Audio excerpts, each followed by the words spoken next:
বর্তমানে সহযোদ্ধা সংস্থার উদ্যোগে এবং বর্ধমান জেলা উন্নয়ন সংস্থার সহযোগিতায় আজ বর্ধমানের কেষ্টপুর হাই স্কুলে বিশেষভাবে সক্ষম শিশুদেরকে নিয়ে একটি সাংস্কৃতিক প্রতিযোগিতা এবং উৎসব করা হয়। এই কর্মসূচিটি বর্ধমানের মডেল স্কুল ও কৃষ্ণপুর হাই স্কুল পাশে থেকে বিশেষভাবে সহযোগিতা করেন এই প্রতিযোগিতা সম্পন্ন করার জন্য। এই প্রতিযোগিতায় অতিথি হিসেবে আসেন বিডিএর চেয়ারম্যান কাকলি গুপ্ততা এবং পৌরসভার পৌরপিতা পরেশ সরকার, বর্ধমান মহিলা থানার প্রাক্তন আইসি বর্ণালী রায় ও বর্ধমান মহিলা থানার আইসি কবিতা দাস ও উপস্থিত ছিলেন ডক্টর শৈলেন্দ্রনাথ মুখার্জি, স্কুলের প্রধান শিক্ষিকা শ্রুতি দেবী এবং বর্ধমান সহযোগিতার সমস্ত কর্মকর্তারা। বর্ধমান সহায়তার সম্পাদক স্মৃতিলতা বন্দ্যোপাধ্যায় এই প্রসঙ্গে কি জানাচ্ছেন শুনে নেব। বাইট। পূর্ব বর্ধমান থেকে আলী মিরাজের report, crime press Bengal news.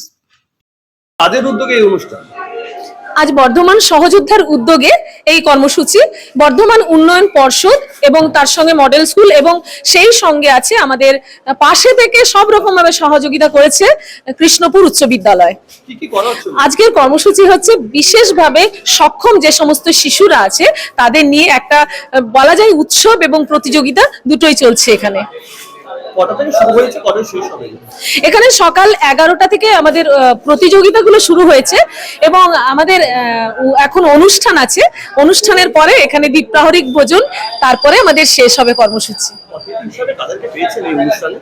অতিথি হিসেবে বর্ধমান উন্নয়ন পর্ষদের চেয়ারম্যান কাকলি গুপ্ততা, সেই সঙ্গে আমাদের মডেল স্কুলের প্রতিনিধি আছে, সেই সঙ্গে আছেন আমাদের পৌরসভার চেয়ারম্যান, উনি এসে পৌঁছবেন, পরেশ সরকার দাদা। আর তার সঙ্গে আমাদের সঙ্গে উপস্থিত ছিলেন বর্ধমান মহিলা থানার ভারপ্রাপ্ত আধিকারিক কবিতা দাস সহ আরো। বর্তমান সহযোদ্ধা সারা বছর সামাজিক কাজের সঙ্গে যুক্ত থাকে, এটা একদম আলাদা ধরনের একটা সামাজিক কাজ। বর্তমান সহযোদ্ধা অবশ্যই সারা বছর বিভিন্ন কাজের সাথে যুক্ত থাকে। এই রকম ভাবনা আমাদের মাথাতে একটা কারণে এসেছে, আমরা তো সকলের জন্যই কাজ করতে চাই। এবার আমরা এদের জন্য কিছু করতে চাই, যে এদের প্রতিভা আরো বেশি ভালো করে যাতে বিকাশ হয়, হতে পারে এবং চারিদিকে যাতে ছড়িয়ে পড়ে, সেই উদ্দেশ্যে আমাদের এই রকম কর্মসূচি গ্রহণ করা। স্মৃতিলতা বন্দ্যোপাধ্যায়, সম্পাদক, বর্ধমান সহযোদ্ধা।